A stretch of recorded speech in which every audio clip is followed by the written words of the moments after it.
من الشيطان الرجيم. بسم الله الرحمن الرحيم.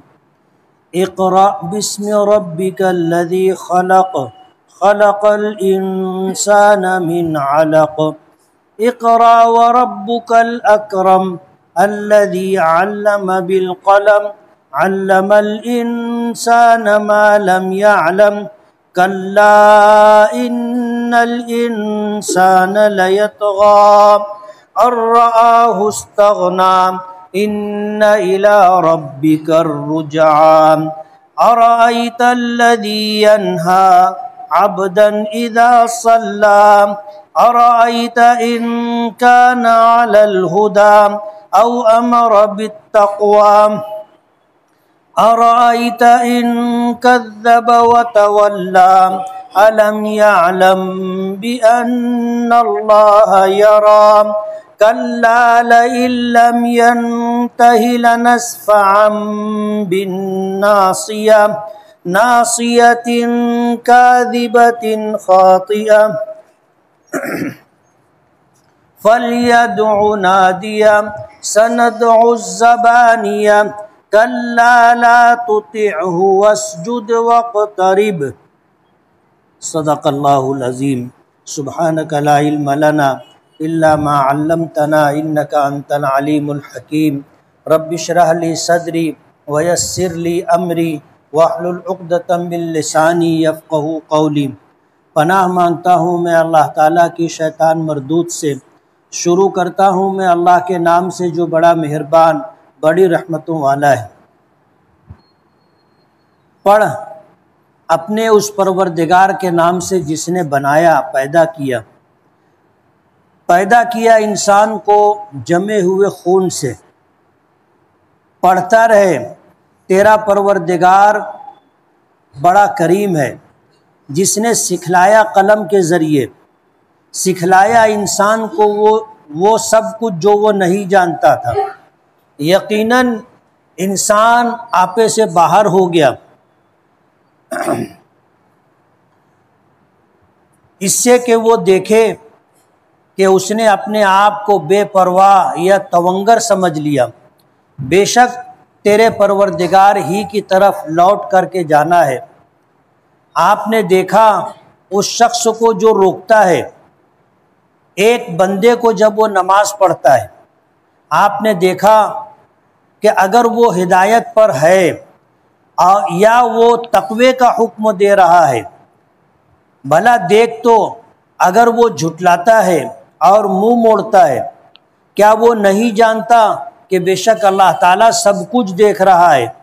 یقیناً اگر وہ باز نہیں آئے گا تو ہم ضرور بالضرور اس کی پیشانیوں سے پکڑ کر کے اس کو گھسیٹیں گے.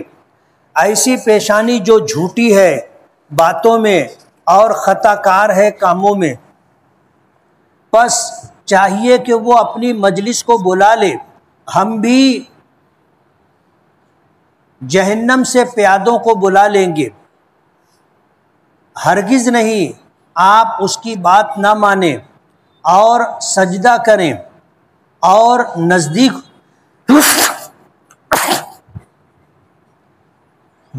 سجدہ کریں اور نزدیک ہو جائیں. یہ سورہ علق ہے.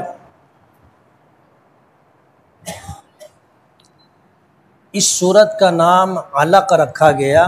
سورت میں یہ لفظ آیا ہے خلق الانسان من علق. علق کہتے ہیں جمے ہوئے خون کو. اللہ نے اس سورت کا نام علق رکھا ہے. یہ نزول کے اعتبار سے مکی ہے. اس میں 19 آیتیں ہیں اور ایک رکوع ہے. مکی اور مدنی ہونے کے اعتبار سے آپ کو پتہ ہے کہ ہجرت سے پہلے جن آیتوں کا یا سورتوں کا نزول ہوا وہ مکی کہلاتی ہیں، اور نبی کریم صلی اللہ علیہ وسلم کے ہجرت کر جانے کے بعد جو آیتیں یا سورتیں نازل ہوئی ہیں انہیں مدنی کہا جاتا ہے.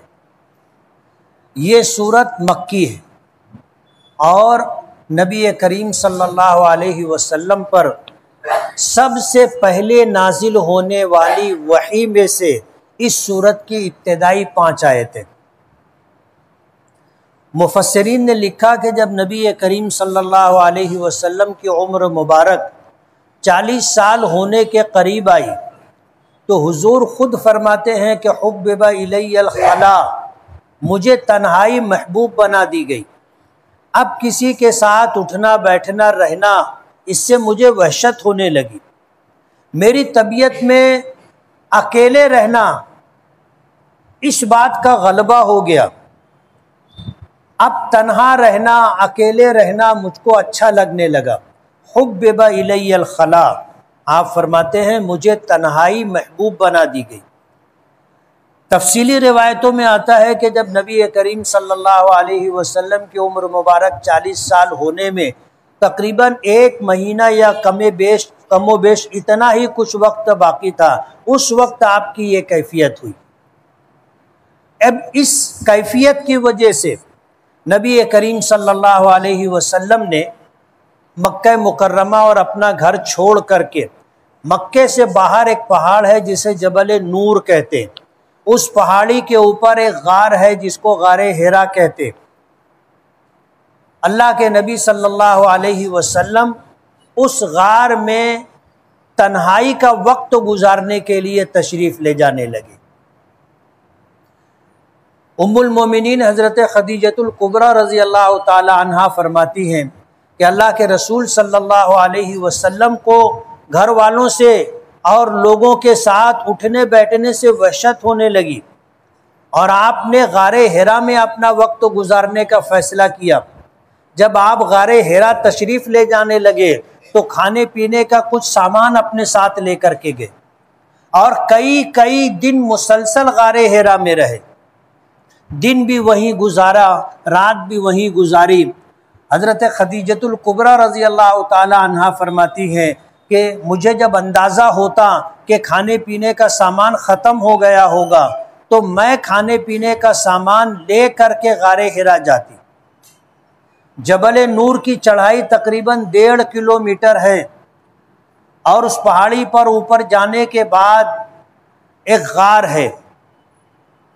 ایک زمانہ تھا کہ اس غار سے بیت اللہ نظر آتا تھا، اب تو بڑی بڑی عمارتیں بن گئی ہیں، اس لیے اب غار حرا سے جو پہلے نظر آتا تھا مسجد حرام کہو اور اسی طرح اللہ کا گھر کعبۃ اللہ کہو، اب وہ کچھ نظر نہیں آتا۔ لیکن غار حرا کا رخ بعینہ ہی کعبے کی طرف ہے۔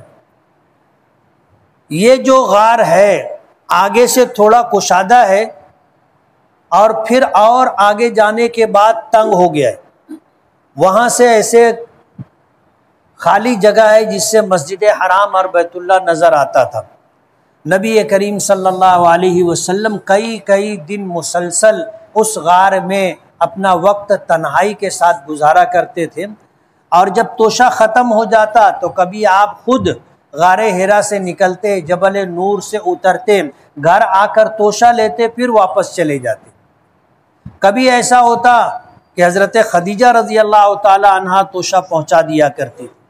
1 مہینے کا وقت گزرا، آپ کی عمر مبارک 40 سال ہو گئی، اور جب آپ کی عمر مبارک 40 سال مکمل ہو گئی تو پہلی وحی لے کر حضرت جبرائیل، جو رئیس الملائکہ ہیں، فرشتوں کے سردار ہیں، جن کی ذمہ داری اللہ پاک نے وحی پہنچانے کی رکھی ہے کہ وہ اللہ کا پیغام اللہ کے بندوں میں سے ان لوگوں تک جنہیں اللہ نے نبی اور رسول بنایا ہے پہنچاتے۔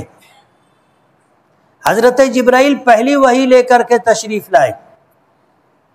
جب غار میں آئے، اللہ کے نبی صلی اللہ علیہ وسلم نے حضرت جبرائیل کو دیکھا تو گھبرا گئے۔ روایتوں میں آتا ہے کہ نبی کریم صلی اللہ علیہ وسلم نے حضرت جبرائیل کو ان کی اصلی شکل میں 2 یا 3 مرتبہ دیکھا۔ حضرت جبرائیل فرشتوں کے سردار ہیں، اللہ تعالیٰ نے انہیں قوی اور امین بنایا ہے، طاقتور اتنے کہ تمام شیاطین مل کر کے اللہ کا پیغام ان سے چھین نہیں سکتے تھے، تمام مل کر کے حضرت جبرائیل کو اللہ کا پیغام پہنچانے سے روک نہیں سکتے تھے، تمام جنات و شیاطین دیگر برائی کی طاقتیں مل کر کے اس پیغام میں کوئی تبدیلی اور تصرف نہیں کر سکتے تھے، اور حضرت جبرائیل کے ساتھ فرشتوں کا ایک لشکر ہوتا تھا، فرشتوں کی ایک بڑی جماعت ہوتی تھی، جب وہ اللہ کا پیغام لے کر اللہ کی طرف سے چلتے اور اللہ کے نبی تک آتے تو فرشتوں کے ساتھ آیا کرتے تھے۔ اللہ نے ایسی حفاظت کا انتظام کیا تھا، اور جب پہلی مرتبہ حضرت جبرائیل غار حرا میں تشریف لائے تو نبی کریم صلی اللہ علیہ وسلم نے ان کو دیکھا، گھبرا گئے، خوف کھا گئے، پہلی مرتبہ دیکھا تھا، اور بہت ممکن ہے یہ پہلی مرتبہ دیکھنا اصلی شکل میں ہو، جس کی وجہ سے حضور پر خوف طاری ہو گیا تھا۔ آنے کے بعد حضرت جبرائیل نے نبی کریم صلی اللہ علیہ وسلم سے یہ کہا کہ اقرا، پڑھیے۔ بخاری شریف کی روایت ہے، پہلا باب ہے، اس میں امام بخاری رحمۃ اللہ علیہ نے ایک حدیث ذکر کی ہے جس میں یہ پورا واقعہ ذکر کیا ہے۔ حضرت جبرائیل نے آ کر جب نبی کریم صلی اللہ علیہ وسلم سے کہا اقرا، پڑھیے، تو حضور نے جواب دیا ما انا بقارئ، کہ میں پڑھنا نہیں جانتا، میں پڑھنا نہیں جانتا، ما انا بقارئ۔ حضور فرماتے ہیں کہ میرے اس جواب کو سن کر کے جبرائیل نے مجھے اپنے سینے سے لگایا اور زور سے بھینچا، دبایا، حتی بلغ من الجہد، اتنی زور سے دبایا کہ میرے لیے برداشت کرنا مشکل ہو گیا، میری قوت برداشت ختم ہونے لگی۔ اب جبرائیل ایسے فرشتے ہیں اور اللہ نے ان کو اتنی طاقت دی ہے، اتنی طاقت دی ہے کہ اللہ نے ان کو قوی قرار دیا، اور حضور کو جب اپنے سینے سے لگا کر کے زور سے دبایا اور بھینچا تو حضور فرماتے ہیں کہ میرے لیے برداشت کرنا مشکل ہو گیا۔ اس کے بعد جبرائیل نے چھوڑ دیا اور پھر فرمایا اقرا۔ حضور نے پھر فرمایا کہ ما انا بقارئ، کہ میں پڑھنا نہیں جانتا۔ حضرت جبرائیل نے پھر سینے سے لگایا اور زور سے دبایا، پھر چھوڑ دیا اور کہا اقرا، پڑھیے۔ حضور نے پھر فرمایا کہ ما انا بقارئ، کہ میں پڑھنا نہیں جانتا۔ پھر تیسری مرتبہ اپنے سینے سے لگایا اور زور سے دبایا، اور اتنی زور سے دبایا کہ حضور فرماتے ہیں کہ میرے لیے برداشت کرنا مشکل ہو گیا۔ اس کے بعد چھوڑ دیا اور کہا اقرا بسم ربک الذی خلق، پڑھیے اپنے اس پروردگار کے نام سے جس نے بنایا، خلق جس نے پیدا کیا۔ حضور نے پڑھنا شروع کیا، جبرائیل نے پڑھایا، حضور نے پڑھنا شروع کیا۔ بعض علماء مفسرین لکھتے ہیں کہ حضور کا یہ فرمانا کہ ما انا بقارئ، کہ میں پڑھنا نہیں جانتا، اس سے ایسا محسوس ہوتا ہے کہ حضرت جبرائیل نے پہلے آپ کے سامنے لکھی ہوئی یہ 5 آیتیں پیش کی، جس کو دیکھ کر حضور نے فرمایا کہ میں پڑھنا نہیں جانتا، ما انا بقارئ۔ لیکن 3 مرتبہ اپنے سینے سے لگانا، بھینچنا، چھوڑ دینا، اور اس کے بعد پھر حضرت جبرائیل نے پڑھنا شروع کیا تو حضرت جبرائیل کے پڑھنے پر حضور نے بھی پڑھنا شروع کیا۔ اقرا بسم ربک الذی خلق، پڑھیے اپنے اس پروردگار کے نام سے جس نے پیدا کیا۔ خلق الانسان من علق، جس نے انسان کو پیدا کیا جمے ہوئے خون سے۔ اللہ خالق ہے اس پوری کائنات کا۔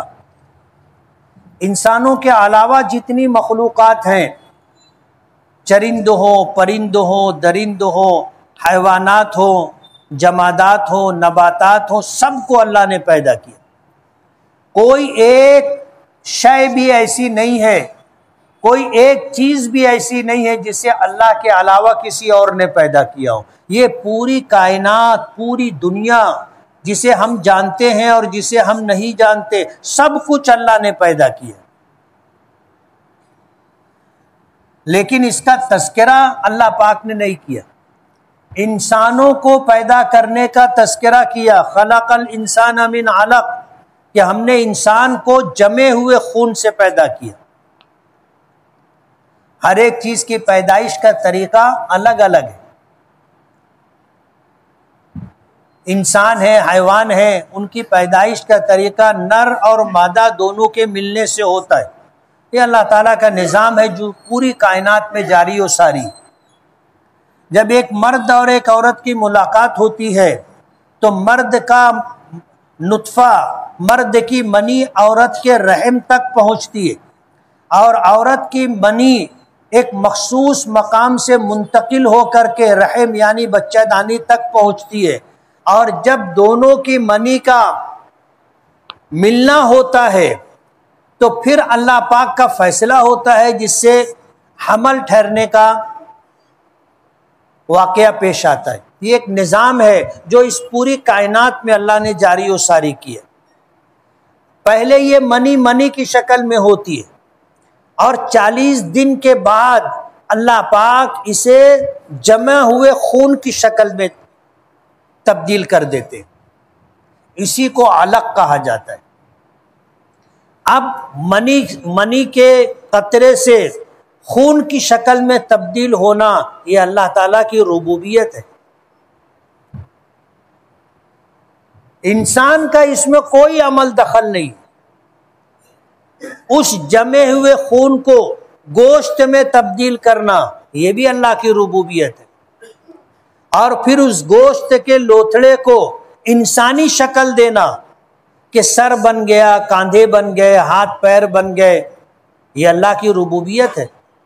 اللہ تعالیٰ اپنی قدرت سے یہ شکل دیتا ہے، اور جسم انسانی میں سر میں دماغ کا بنانا، آنکھوں کو بینائی عطا کرنا، زبان کو گویائی عطا کرنا، کانوں کو سنوائی عطا کرنا، اور پورے جسم کو ایک احساس دینا، اور انتہائی توازن اور تناسب کے ساتھ انسان کو بنانا، یہ اللہ تعالیٰ کی قدرت ہے۔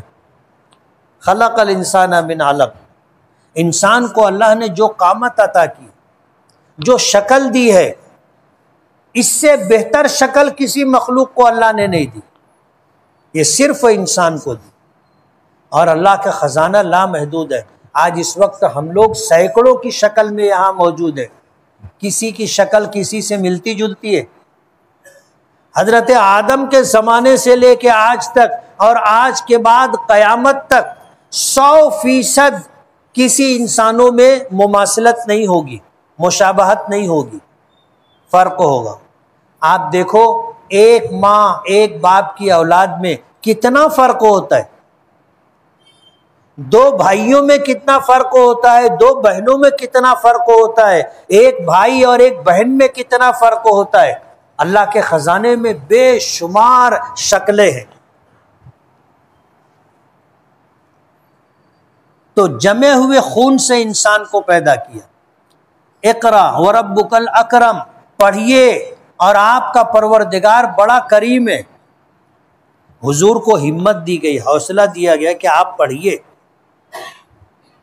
آپ پڑھنا نہیں جانتے، آپ لکھنا نہیں جانتے، اس لیے کہ آپ نے کسی کی شاگردی اختیار نہیں کی، کوئی آپ کا استاذ نہیں ہے۔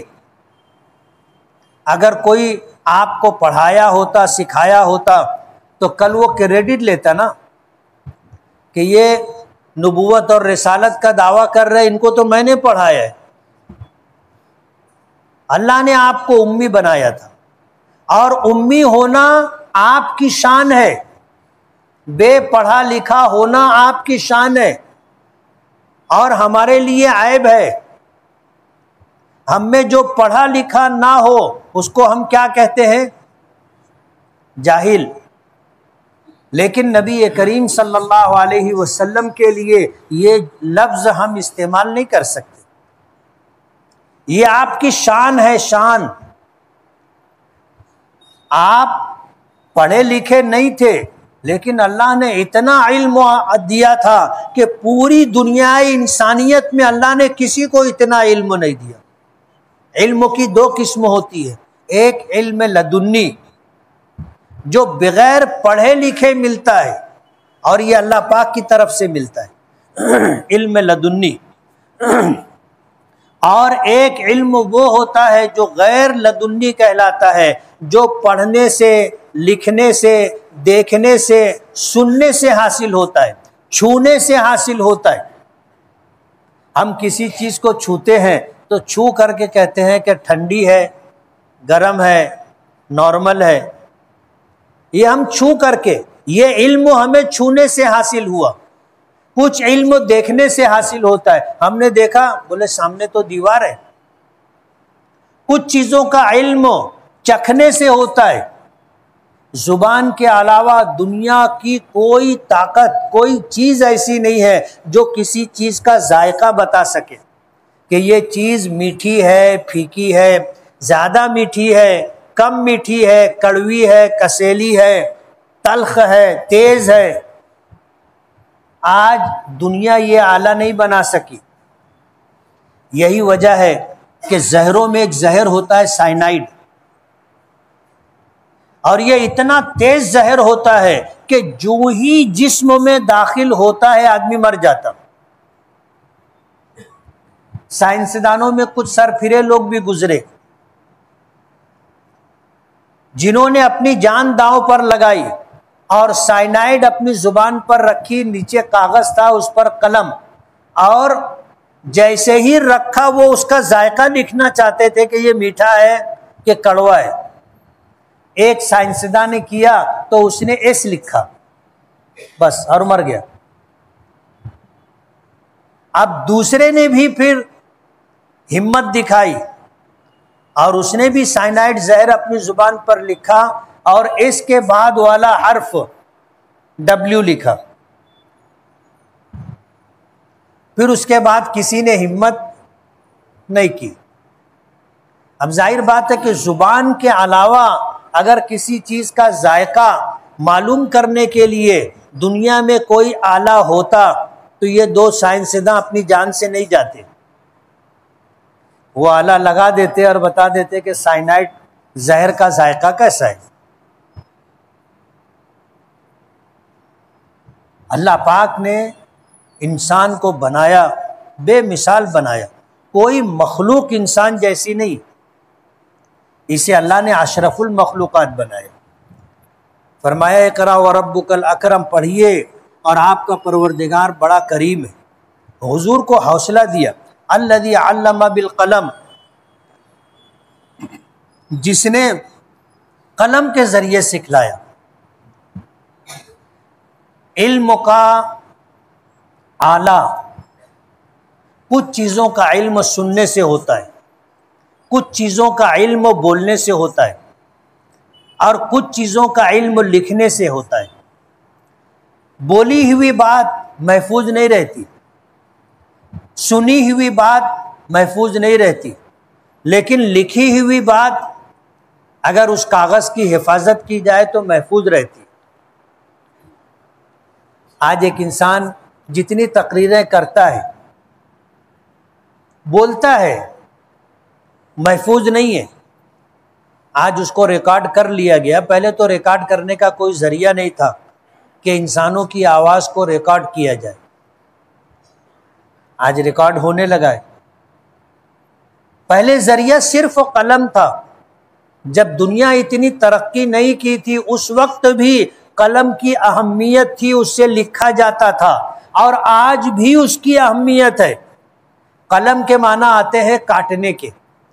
پہلے جو قلم ہوتا تھا اس کو کاٹ کر کے، تراش کر کے بنایا جاتا تھا، اور اس کو پھر روشنائی میں، سیاہی میں ڈبو کر کے لکھا جاتا تھا. زمانہ ترقی کر گیا، اب آدمی اس کا محتاج نہیں رہا. لیکن آج بھی جس چیز سے لکھا جاتا ہے اس کو قلم ہی کہتے. اس کو عربی زبان میں قلم کہتے ہیں، انگلش میں پین کہتے ہیں، اور زبانوں میں اور بھی الفاظ ہوں گے۔ تو اللہ تعالیٰ نے قلم کے ذریعے سکھلایا، علم الانسان ما لم یعلم، انسان کو وہ علوم عطا کیے جس کو وہ نہیں جانتا تھا، انسان کو وہ علوم عطا کیے جس کو وہ نہیں جانتا تھا۔ یہ 5 آیتیں ہیں جو پہلی وحی کی شکل میں نبی کریم صلی اللہ علیہ وسلم پر نازل ہوئی تھی۔ حضرت جبرائیل کا آنا اور حضور کو حکم دینا کہ پڑھیے، اور پھر اپنے حضور کے جواب پر کہ میں پڑھنا نہیں جانتا، اپنے سینے سے لگا کر کے 1 نہیں 2 نہیں 3 مرتبہ دبانا، اور اس کے بعد پھر ان 5 آیتوں کا پڑھانا، اس سے حضور خوفزدہ ہو گئے اور اپنے گھر واپس آئے، اور واپس آنے کے بعد اپنی بیوی ام المومنین حضرت خدیجہ رضی اللہ تعالی عنہا اور اپنی بیٹیوں سے کہا، زملونی زملونی، مجھے چادر اڑا دو، مجھے کپڑا اڑا دو، دثرونی، میرے اوپر کمبل ڈال دو۔ خوف دور کرنے کا ایک طریقہ یہ بھی ہے کہ آدمی اوڑھ بوڑھ کر کے لیٹ جائے، حضور نے یہی فرمایا۔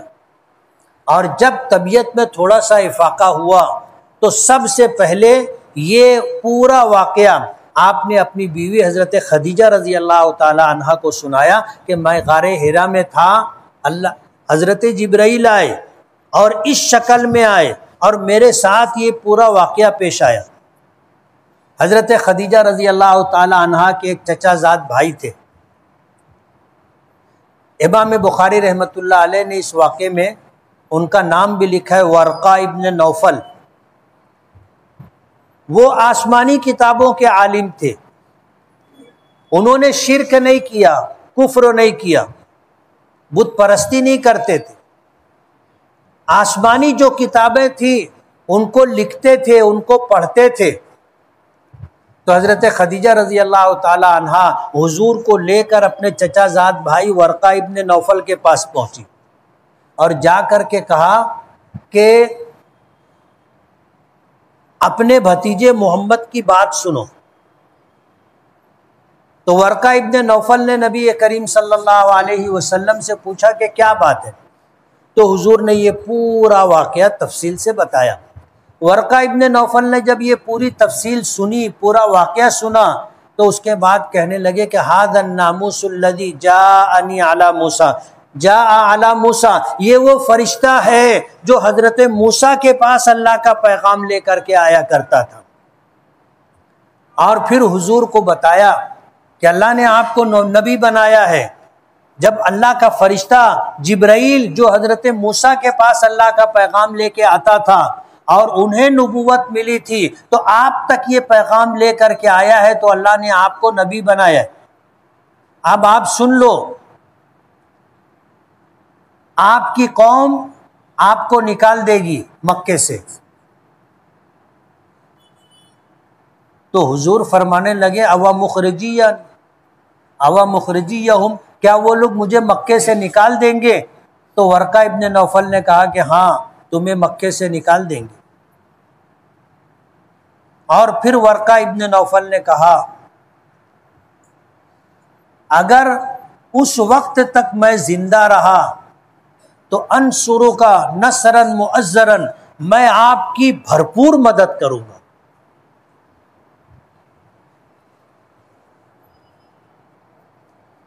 جب اللہ کے رسول صلی اللہ علیہ وسلم غار حرا سے گھبرائے اور خوفزدہ گھر آئے تھے، تو آ کر کے اپنی بیوی ام المومنین حضرت خدیجہ رضی اللہ تعالی عنہا سے کہا تھا کہ انی خشیت علی نفسی، مجھے ڈر ہے کہ میں مر جاؤں گا۔ تو حضرت خدیجہ رضی اللہ تعالی عنہا پہلی خاتون ہے، جب حضور خوفزدہ تھے اور یہ اندیشہ تھا کہ میں مر جاؤں گا، تو حضرت خدیجہ نے تسلی دی تھی، کلا واللہ لا یخزیک اللہ ابدا، ہرگز نہیں، خدا کی قسم اللہ آپ کو رسوا نہیں کرے گا، اللہ آپ کو ذلیل نہیں کرے گا۔ انک لتصل الرحیم، آپ صلہ رحمی کرتے ہیں، اپنے تمام رشتہ داروں کے ساتھ آپ حسن سلوک کرتے ہیں۔ وتقری الضیف، کوئی انجانا کوئی پردیسی اگر آیا تو آپ اس کی مہمان نوازی کرتے ہیں، آپ اس کو کھانا کھلاتے ہیں۔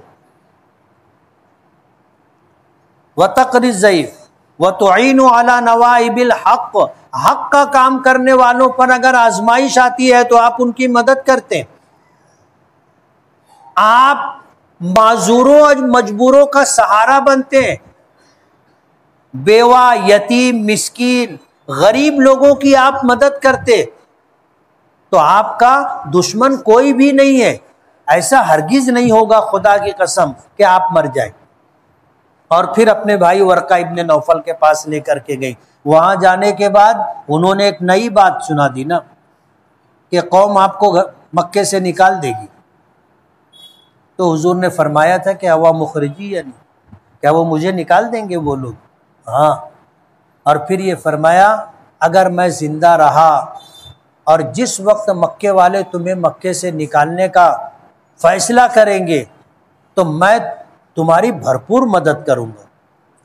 لیکن اس واقعے کے کچھ دن کے بعد ورقہ ابن نوفل کا انتقال ہو گیا، اور ورقہ ابن نوفل نے توریت، انجیل اور دیگر آسمانی کتابیں جو ان کے پاس تھی صحیفے کی شکل میں، اس میں جو کچھ پڑھا تھا حضور کے متعلق، اسی پس منظر میں انہوں نے حضور کو یہ بات کہی تھی کہ نبی آخر الزماں آئیں گے تو ایسا ایسا ایسا ایسا ہوگا۔ انہی میں سے ایک بات بتائی کہ مکے والے آپ کو نکال دیں گے اور حضور کو ہجرت کرنی پڑے گی۔ یہ پہلی 5 آیتیں ہیں جو حضرت جبرائیل پہلی وحی کی شکل میں لے کر کے آئے۔ اس واقعے کے بعد 3 سال تک کوئی وحی نہیں آئی۔ کتنے سال تک؟ 3 سال تک کوئی وحی نہیں آئی۔ ایک وحی کے بعد دوسری وحی آئے، اس کے درمیان کا جو خالی وقت ہوتا ہے اس کو فترت کہتے ہیں۔ کیا کہتے ہیں؟ فترت، خالی زمانہ جس میں وحی نہیں آئی۔ 3 سال تک وحی نہیں آئی۔ اب اس وحی کی وجہ سے نبی کریم صلی اللہ علیہ وسلم کی ایسی کیفیت ہو گئی تھی کہ آپ رات دن جبرائیل کے آنے کا انتظار کرتے تھے۔ ایک وقت تھا ڈر گئے تھے، خوف کھا گئے تھے، لیکن اس کے بعد اللہ پاک نے آپ کو سنبھالا۔ حضرت خدیجہ نے تسلی دی، ورقہ ابن نوفل نے حالات بتائے، اور آپ اللہ کے نبی ہیں، آپ کو اس بات کا یقین دلایا۔ اب اللہ کے رسول صلی اللہ علیہ وسلم کو رات دن جبرائیل کے آنے کا انتظار رہتا تھا اور بار بار آسمان کی طرف دیکھا کرتے تھے، لیکن 3 سال تک وحی نہیں آئی۔ اور 3 سال کے بعد پھر وحی کا سلسلہ شروع ہوا تو دوسری وحی نازل ہوئی سورہ مدثر، یا ایھا المدثر قم فانذر وربک فکبر وثیابک فطہر والرجز فاہجر ولا تمنن تستکثر ولربک فاصبر۔ سورہ مدثر کی آیتیں نازل ہوئی کہ اے کمبل اوڑھنے والے، اے کملی اوڑھنے والے، قم، کھڑے ہو جا، اٹھ جا، فانذر، اب شرک اور کفر کرنے والوں کو ڈرا اللہ کے عذاب سے، اللہ کی پکڑ سے، اور اپنے پروردگار کی بڑائی بیان کر، وَرَبَّكَ فَكَبِّرْ، اپنے پروردگار کی بڑائی بیان کر، وَثِيَابَكَ فَطَهِّرْ، اپنے کپڑوں کو پاک رکھا کر، وَالرُّجْزَ فَاهْجُرْ، اور بتوں سے اور ناپاکیوں سے دور رہے، اسے چھوڑ دے۔ یہ دوسری وحی آئی، اور اس کے بعد پھر پے در پے جیسی ضرورت ہوئی اللہ پاک کی طرف سے 23 سال تک وحی آتی رہی، اور 23 سال میں یہ مکمل قرآن پاک نبی کریم صلی اللہ علیہ وسلم پر نازل ہوا۔ تو یہ 5 آیتیں پہلی وحی ہے، اور اس میں 2 چیزیں خاص طور پر اللہ پاک نے ذکر کی۔ ایک ہے اقرا، پڑھیے، مسلمان وہ قوم ہے جس کو اس کے پروردگار نے اپنے نبی کے ذریعے اس بات کا حکم دیا کہ پڑھیے پڑھیے.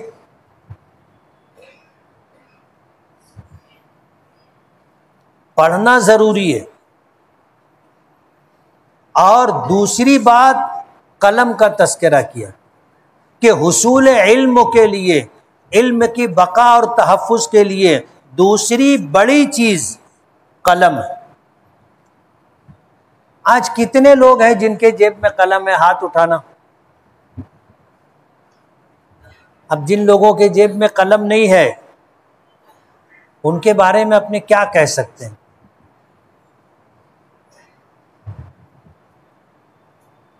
موبائل مت رکھو، چلے گا، قلم رکھو.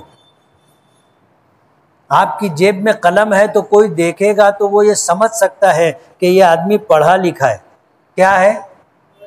پڑھا لکھا ہے. اس کا یہ مطلب نہیں ہے کہ تم کو پڑھنا لکھنا نہیں آتا اور دو دو قلم لگا لینے کا.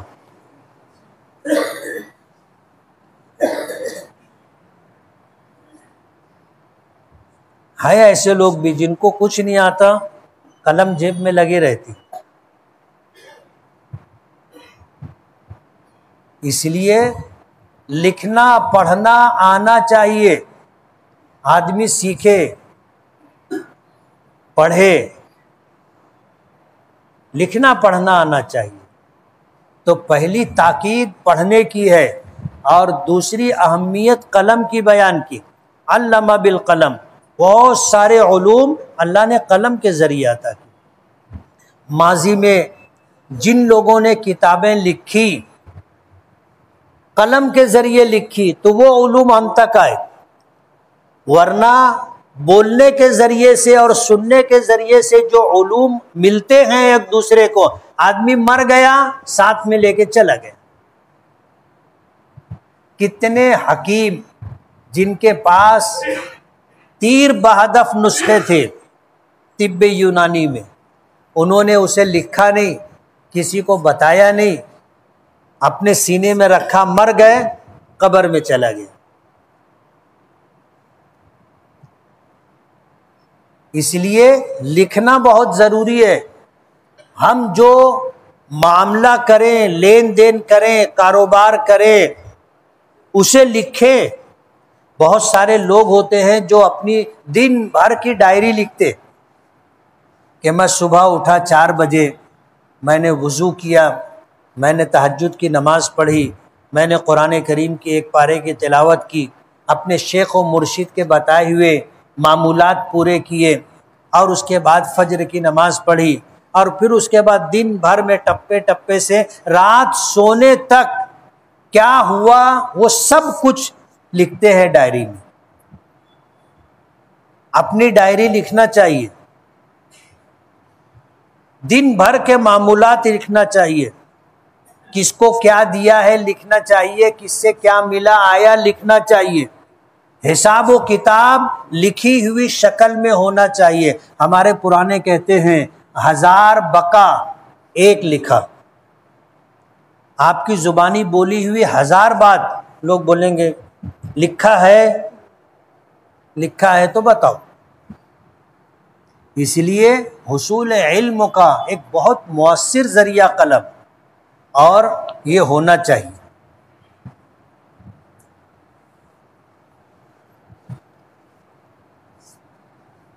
شعبہ عالمیت کے طالب علم کو زندگی کیسے گزارنا چاہیے، یہ بھی پوچھنے والی بات ہے. مدرسے کا پورا اپنا ایک نظام ہوتا ہے. تعلیمی اوقات کے علاوہ غیر تعلیمی اوقات کیسے گزارے جائیں گے، مدرسے کا پورا نظام ہوتا ہے. اساتذہ کرام بتاتے ہیں آپ مغرب کی نماز کے بعد سنت پڑھنے سے پہلے کیا پڑھتے ہو. تحفظ کی حفاظت کی جو دعائیں معصورہ ہے اسی کے ساتھ آیت الکرسی ہے، 3 مرتبہ قل هو اللہ ہے، 3 مرتبہ قل اعوذ برب الفلق ہے، 3 مرتبہ قل اعوذ برب الناس ہے. حفاظت کا ہے، پڑھنا چاہیے. کعبۃ اللہ پر جب پہلی نظر پڑے تو کیا دعا مانگنا افضل ہے؟ ہر ایک کا اپنا مزاج ہوتا ہے. دعا یہی مانگنا چاہیے کہ اللہ جب تک زندگی دے ایمان و اسلام پر دے، اور جب موت دے تو ایمان پر دے، اور اگر یہ قبول ہو گئے تو اپنا بیڑا پار۔ امام اعظم ابو حنیفہ رحمۃ اللہ علیہ جب حج کے لیے پہنچے تھے تو انہوں نے پہلی نظر جب بیت اللہ پر پڑی تو نظر ایسے جما دی، پلک نہیں جھپکائی، اور دعا کی کہ اللہ اپنی زندگی میں جو دعا جب بھی جہاں بھی مانگوں قبول کرنا۔ اب ظاہر بات ہے کہ ساری زندگی جو مانگیں گے سب قبول، اس میں ایمان ہے، اسلام ہے، خاتمہ بالخیر ہے، دین و دنیا کی بھلائیاں ہیں، عافیت ہے، سب کچھ آدمی مانگے گا۔ تو امام اعظم ابو حنیفہ رحمۃ اللہ علیہ نے دعا مانگی تھی کہ اللہ اپنی پوری زندگی میں جب بھی جو بھی جہاں بھی جو دعا مانگوں قبول کرنا۔ حضور کے اخلاق عظیم میں سے کچھ اخلاق کو ذکر فرمائیے، اور اللہ کی محبت اور حضور کی محبت کیسی حاصل ہوگی یہ بھی بتائیے۔ آدمی حضور کی سنتوں پر عمل کرے اور معصورہ دعاؤں کا اہتمام کرے، انشاءاللہ حضور سے محبت ہو جائے گی۔ قرآن کریم کی سورہ رحمان میں آیا فَيَوْمَئِذٍ لَا يُسْأَلُ عَنْ ذَنبِهِ إِنسٌ وَلَا جَانٌ، پس اس روز انسان اور جنات سے اس کے گناہ کے متعلق سوال نہیں کیا جائے گا۔ یہ اس کا لفظی ترجمہ ہے، ورنہ میدان محشر میں حساب و کتاب ہوگا تو کیا پوچھیں گے؟ یہی پوچھیں گے نا۔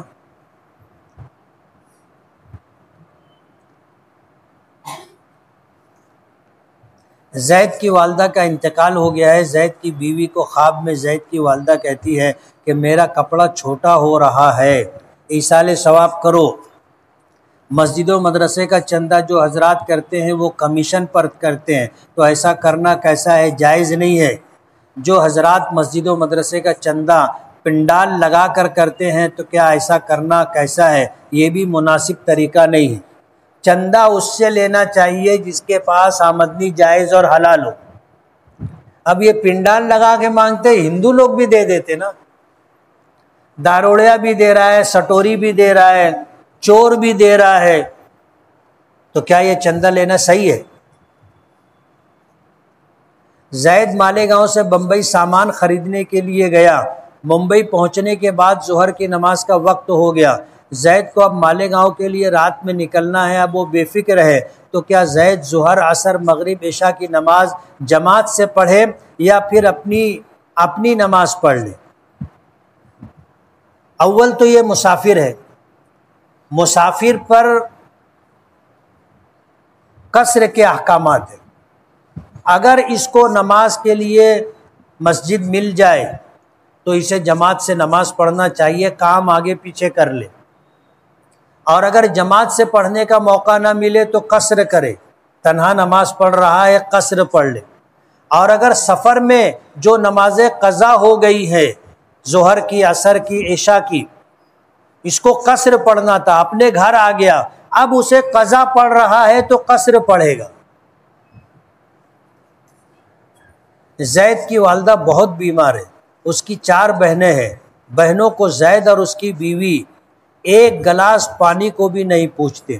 بہنیں ماں کو دیکھنے جاتی ہے تو زید بجائے ان کی خیر خیریت پوچھنے کے ان سے فضول باتوں پر بحث و تکرار کرتا ہے، جس کی وجہ سے ماں کی عیادت کرنے گئی بہنیں اس کی بحث و تکرار کا منہ توڑ جواب دیتی ہیں۔ کیا یہ کرنا درست ہے؟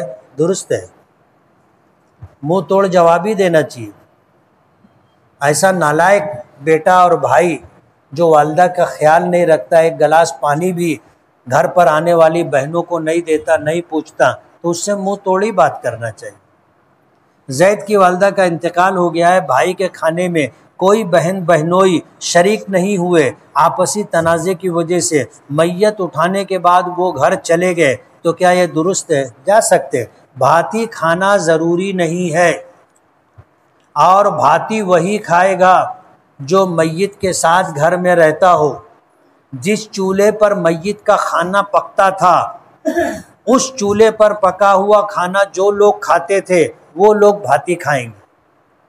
ہمارے یہاں تو 4 پیلی لگتا نا، 3 فائل ہی لگتا. غلط طریقہ ہے یہ، بدلنا چاہیے اس کو. زید کو اس کی بیوی اس کے نام سے پکارتی ہے، اس کا یہ عمل کیسا ہے؟ جائز ہے.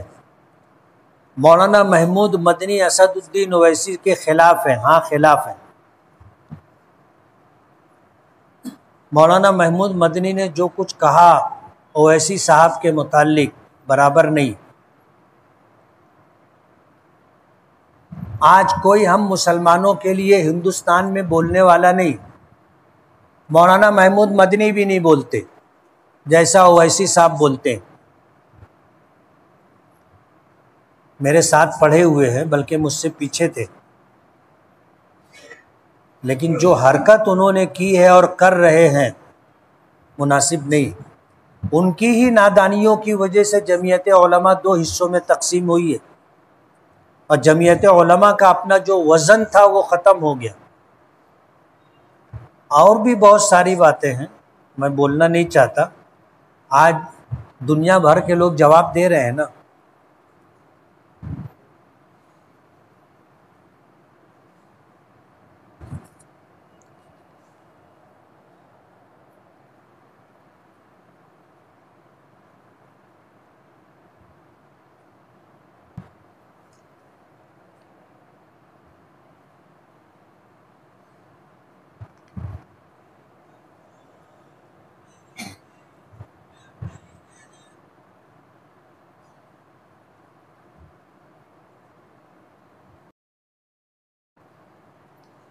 جب نیا گھر بھائی بناتا ہے اور گھر کا دروازہ لگانے لگتا ہے تو کچھ بہنوں کو پیسہ دیتا ہے، کیا یہ جائز ایک رسم ہے؟ اس کا شریعت سے کوئی تعلق نہیں. اگلے جمعہ کو آپ کا جلسہ کہاں رہے گا اور کس بنا پر؟ اگلے جمعہ کو انشاءاللہ فتح میدان میں جلسہ رہے گا، اور وہ جلسہ جمعیت علماء کی طرف سے رہے گا. خالد حاجی نے جمعیت علماء پر جو الزام لگایا ہے کہ جمعیت علماء مالیگاؤں مدنی روڈ بنگلہ دیش سے تعلق رکھتی ہے اور بنگلہ دیش میں فنڈنگ کرتی ہے، یہ بالکل بے بنیاد بات ہے، بہت بڑا الزام ہے، اور ایک سازش کے تحت یہ الزام جمعیت پر لگایا گیا ہے. بعینی ہی یہی الزام ڈاکٹر ذاکر نائک پر لگایا گیا تھا، اور جس کو ہندوستانی ایجنسیوں نے مدعا بنا کر کے ڈاکٹر ذاکر نائک کو ایسا گھیرا کہ ان کو ہندوستان چھوڑنا پڑا. مجھ کو برا بھلا ابھی جو چٹھی میں نے واپس کی کچھ جواب نہیں دیا، ان چٹھیوں میں میرے متعلق لکھا ہے کہ خالد حاجی آپ کو ایسا بولتا ہے، ایسا بولتا ہے، ایسا بولتا ہے، اور میرا ایسا ماننا ہے کہ وہ بولتا ہے، اپنا کچھ بگڑتا ہے. بلکہ بہت ساری مرتبہ تو ایسا ہوتا ہے کہ وہ بولتا ہے تو اپنا فائدہ ہوتا ہے، اور ان کے اسٹیج سے بہت سارے حافظ صاحب لوگ، عالم صاحب لوگ بولتے ہیں، اس سے بھی اپنا فائدہ ہوتا ہے. اپنے ان کا نام بھی نہیں لیتے اور جواب بھی نہیں دیتے. جب جواب دینے کا ٹائم آئے گا منہ بھر کر کے جواب دیں گے نا. آج جمعیت علماء پر جو الزام لگایا ہے اس کی وجہ سے جمعیت علماء کو اگر ایجنسیوں نے ٹارگٹ کیا تو جمعیت کے سبھی ذمہ داران تکلیف میں آ جائیں گے. ہم تو ایسے ہی پریشان ہیں، ایسے ہی حالات کا شکار ہے. تم کو لڑنا ہے تو مردانہ لڑائی لڑو نا. یہ چھوکری صاحب لڑائی کیوں کر رہے ہیں؟ مردانہ لڑائی لڑو. لیکن ایک کام سے مجھے اس کا ایک کام اچھا لگا کہ جہاں جہاں میرا کام ہونا ہے، روڈ بننا ہے، وہاں وہاں یہ دھرنا دے رہا ہے اور پورے شہر کو یہ بتا رہا ہے کہ مفتی صاحب کا یہ کام ہے، وہ کر نہیں رہے. وہ لوگوں کو بتا رہا ہے. جیسے میں نے روڈ بنوایا، بینر نہیں لگایا، لوگوں کو نہیں معلوم کہ کس نے بنایا. آج جہاں روڈ بننا ہے اب یہ وہاں پر جو ہے دھرنا دے رہے ہیں اور یہ بتانا چاہتے ہیں کہ یہ کام نہیں کر. ہم کو نہیں کرنا ہوتا تو ہم پیپر ورک نہیں کرتے نا، منت سماجت کر کے فنڈ نہیں لاتے نا، ٹینڈر نہیں نکلواتے، ورک آرڈر نہیں لیتے. ہم نے تو یہ سب کچھ کیا ہے، اور اس لیے کیا ہے کہ ہم کو کام کرنا ہے. یہ ہمارا کام انڈر گراؤنڈ ڈرینیج کے نام پر روکے، اور انڈر گراؤنڈ ڈرینیج کے کام میں یہ پارٹنر ہے. یہ پارٹنر ہے. میں مسجد میں ہوں، بہت ذمہ داری کے ساتھ بول رہا ہوں، اور انہوں نے اپنے لوگوں کو سپروائزر کہہ کر کے ان کے ساتھ لگایا ہے جن کی پگار 1-1 لاکھ روپیہ ہے.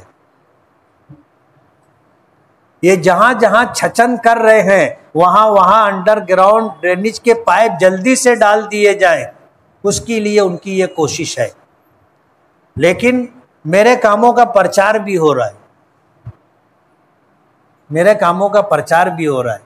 لوگ مجھ کو بولتے تم کام کرتے پرچار نہیں کرتے. اللہ نے انتظام کر دیا، اب پھوکٹ کے پرچارک آ گئے اپنے پاس، پھوکٹ کے پرچارک. اور ابھی انہوں نے جمعیت پہ جو الزام لگایا ہے ان کو نانی کا دودھ یاد دلا دیں گے انشاءاللہ، نانی کا دودھ یاد دلا دیں گے. میں اپنے بارے میں اتنا ٹینشن نہیں لیتا، لیکن یہ ہمارے بزرگوں کی اکابرین کی جماعت ہے، اور 104 سال ہو گئے ہماری یہ جماعت کام کر رہی ہے.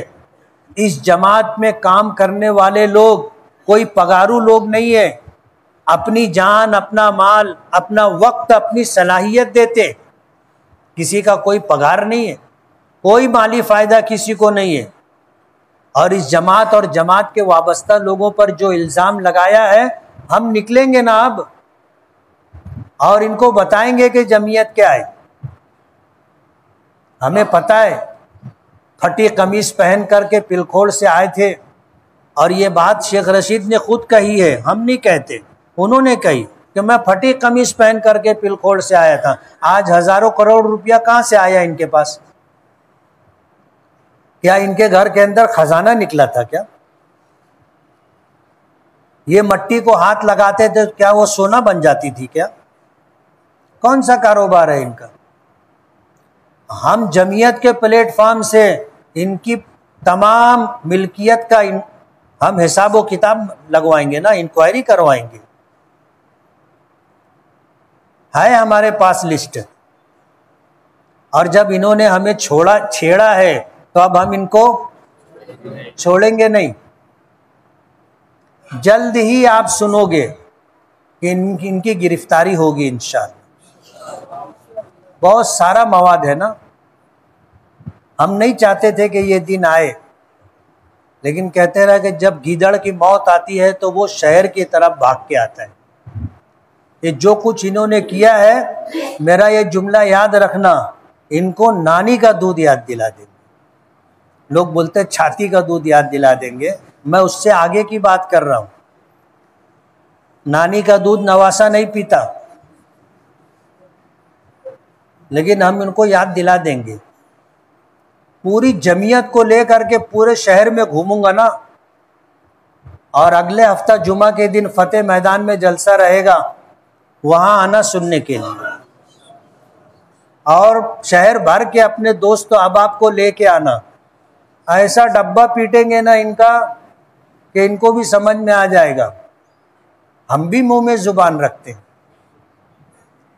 اور ان کے خلاف بولنے کے لیے تو بہت ڈھیر مواد ہے. ان کے لوگ لالا کے چپکے سے دیکھے جاتے، ان کے لوگ اپنے ٹو میں نہیں رہتے اور اپنے ان کے پیچھے نہیں پڑتے، لیکن ان کے ڈسے ہوئے جو لوگ ہیں وہ سب کچھ لا کے اپنے کو ریڈی میڈ دیتے نا. بولے مفتی صاحب خالی مورا نام متاون دینا، ہمیں بولا طے خالی لا کے دے، کیسے بولے کہ ہے موقع ڈھنگ ہے. میں بولیوں نا، یہ پنچایت کرنے جاتے ہیں تو لڑکی لے کے بھاگ جاتے ہیں. مالیگاؤں میں ہے، حوالے کے ساتھ بولیں گے نا کہاں کی پنچایت تھی اور کون پنچایت میں تھا اور کس کی لڑکی کو یا بہو کو لے کر کے بھاگے تھے. معلوم ہے ہم کو یہ بھی معلوم ہے کہ چاندوڑ سے کیا چلا اور مالیگاؤں تک یہ کیا آیا، سب معلوم ہے. ہر ایک کے، ہر بھائی کے بارے میں معلوم ہے. اور ان کے ہی لوگ لا کے دے کے گئے، ہے بہت ڈھیر۔ اگر یہ ذاتیات پہ آئیں گے نا تو ہم ان کو بتائیں گے کہ تم کیا ہو، ہم بتائیں گے۔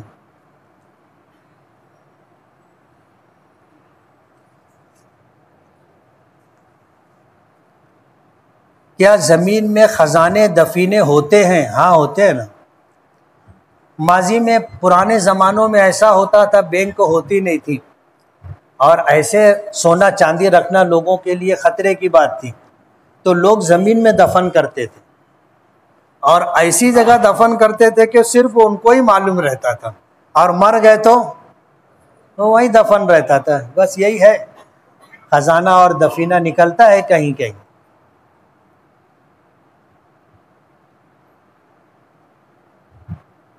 ایک آدمی شراب کا کاروبار کرتا ہے اور اسے فریج میں رکھتا ہے، فریج خراب ہو گئی ہے تو کیا اس کی فریج بنانا جائز ہے؟ جائز ہے۔ سر اور داڑھی کے بال سفید ہیں مگر کتنے علماء کرام اس کو خضاب نہیں لگاتے، سفیدی ختم نہیں کرتے، یہ عمل کیسا ہے؟ اور آپ کون سا خضاب استعمال کرتے ہیں؟ شمائل ترمذی میں آتا ہے نبی کریم صلی اللہ علیہ وسلم کے سر اور داڑھی کے بالوں میں 20 بال بھی سفید نہیں تھے۔ کتنے؟ تو بھی آپ خضاب کرتے تھے۔ اور آپ کے سامنے جب کوئی سفید بھک داڑھی لے کر کے آتا تھا تو حضور فرماتے تھے کہ غیروا ھذا غیر السواد، کہ اس کو تم خضاب کرو، کالا مت کرو مگر سفید بھی مت رہنے دو۔ لیکن آج بہت سارے علماء کرام اس پر توجہ نہیں دیتے، بڑا بڑا سوال لکھ کے لاتے، مشکل ہو جاتی ہے۔ اگر مسجد کے اندر کسی مصلی کی کوئی چیز، گھڑی، چشمہ، روپیہ وغیرہ بھول جائے، بورڈ پر لکھنے کے بعد بھی نہ لے جائے تو اس کا کیا حکم ہے؟ جو چیز جتنی قیمتی ہوگی اس کے قیمتی ہونے کے اعتبار سے کتنے دن تک آدمی اس کو ڈھونڈے گا، اتنے دن تک اس کو سنبھال کر کے رکھیں گے۔ اور جب یہ اندازہ ہو گیا کہ اب یہ گھڑی چھوڑ کے گیا، چشمہ چھوڑ کے گیا، تو کتنے دن تک آدمی ڈھونڈے گا؟ بولو نا۔ اتنے دن رکیں گے، اس کے بعد اب یہ چیز صدقہ کر دی جائے گی، مسجد کے ذمہ داران غریب لوگوں کو دے سکتے ہیں۔ ایک لڑکی ہے، اس کے شوہر کا انتقال ہو گیا ہے، ساس کا بھی انتقال ہو گیا ہے، گھر میں 2 جیٹ الگ رہتے ہیں، سسر کا کہنا ہے کہ عدت گزارنے کے بعد گھر واپس آنا ہے۔ لڑکی کو سمجھ میں نہیں آ رہا ہے کہ وہ کیا کرے، کیا لڑکی کو سسر کے گھر بھیجنا ہے یا نہیں؟ اولاً تو دیکھا جائے گا کہ اس کی عمر کیا ہے، لیکن شوہر کے انتقال کے بعد بہتر یہ ہے کہ وہ نکاح کر لے، نکاح کر لے۔ لیکن اگر اپنے بچوں کے چھوٹا ہونے یا بچوں کی صحیح تعلیم و تربیت کے لیے، ان کی اچھی پرورش کے لیے اگر یہ نکاح نہ کرے تو اللہ اس کو اجر بے حساب دے گا۔ لیکن زمانے اور حالات کے پیش نظر اپنی عزت و آبرو محفوظ رہے، اس کو کوئی اچھا رشتہ دیکھ کر نکاح کر لینا چاہیے۔ غسل کے درمیان اگر شرمگاہ کو ہاتھ لگ جائے تو وضو ٹوٹ جاتا ہے؟ نہیں ٹوٹتا۔ امام شافعی رحمۃ اللہ علیہ کے یہاں شرمگاہ کو ہاتھ لگانے سے وضو ٹوٹتا ہے، امام اعظم ابو حنیفہ رحمۃ اللہ علیہ کے یہاں نہیں ٹوٹتا۔ کیا شیعہ مسلک کے لوگ مسلمان ہیں؟ ان کا کیا عقیدہ ہے؟ کیا رفع یدین سے نماز پڑھ سکتے ہیں؟ کیا مسلمان مرد اہل کتاب کی عورتوں سے شادی کر سکتا ہے؟ آج ان جیسے مسائل کو لے کر کے آپس میں اختلاف کرنا مناسب نہیں۔ آج تو ہندو ہمیں جب مارنے آتے ہیں تو یہ پوچھتے ہیں کہ شیعہ ہے، یہ پوچھتے ہیں کہ سنی ہے، یہ پوچھتے ہیں کیا کہ رافضی ہے، رضوی ہے، دیوبندی ہے، تبلیغی ہے، پوچھتے ہیں کیا؟ وہ تو ہمیں مسلمان سمجھ کر کے مارتے ہیں، ہم کو بھی ایک دوسرے کو مسلمان سمجھنا چاہیے۔ جو انسان خودکشی کر لیتا ہے کیا اس کی مغفرت ہوتی ہے؟ اس کو ایصال ثواب پہنچانے سے پہنچتا ہے۔ خودکشی کرنا گناہ کبیرہ ہے، لیکن حدیث پاک میں خودکشی کرنے پر جو وعید ہے اس میں ایک لفظ ہے خالدن مخلدن فیہا، کہ یہ آدمی ہمیشہ ہمیشہ جہنم میں رہے گا خودکشی کرنے کی وجہ سے۔ علماء کرام دیگر روایتوں کی وجہ سے اس کی تعویل کرتے اور فرماتے ہیں کہ خودکشی گناہ کبیرہ ہے اور اس پر بہت سخت سزا ہے، ایک لمبے زمانے تک اس کو جہنم میں رہنا پڑے گا۔ اس لیے حالات کیسے بھی ہوں خودکشی نہیں کرنے کا، ہمت نہیں ہارنے کا، میدان نہیں چھوڑنے کا، اپنی جان نہیں لینے کا۔ حالات کا مقابلہ کرو، اپنی خواہشات کم کرو، ضروریات میں کفایت شعاری سے کام لو۔ آج آدمی جو لوگ سوسائڈ کرتے ہیں وہ راتوں رات مالدار بننے کے چکر میں یا جلدی سے جلدی مالدار بننے کے چکر میں ایسے کچھ معاملات کر لیتے ہیں جس کی وجہ سے ان کو سوسائڈ کرنا پڑتا، یا عورتوں کے لڑکیوں کے چکر میں پڑ جاتے، اور پھر جب ان کی بلیک میلنگ ہوتی تو عزت جانے کے ڈر سے خودکشی کر لیتے۔ تو ایسا دھندا ہی نہیں کرنے کا نا، مقروض نہیں ہونے کا، ایک وقت بھوکا رہ جانے کا، بلا ضرورت شدیدہ قرض نہیں لینے کا، 2 جوڑے 4 جوڑے کپڑے کم بنانے کا، اپنی خواہشات چھوڑ دینے کا، ضروریات کم کر لینے کا، مقروض نہیں ہونے کا۔ آدمی مقروض نہیں ہوتا، چین سے سوتا ہے، رات کا چین دن کا سکون قرض چھین لیتا ہے آدمی سے، اس لیے مقروض نہیں ہونے کا اور غلط راستے پہ نہیں جانے کا۔ لوگ دوسروں کی بہن بیٹیوں کے ساتھ جو سلوک کرتے ہیں انہیں ڈرنا چاہیے۔ یہ دنیا ہے، دارالاسباب ہے، ہم لوگ بولتے ہیں نا ایک ہاتھ سے دے دوسرے ہاتھ سے لے، نیکی بھی پلٹ کے آتی ہے اور بدی بھی پلٹ کر کے آتی ہے، اس لیے ایسا کام ہی نہیں کرنے کا کہ آدمی کو مرنا پڑے۔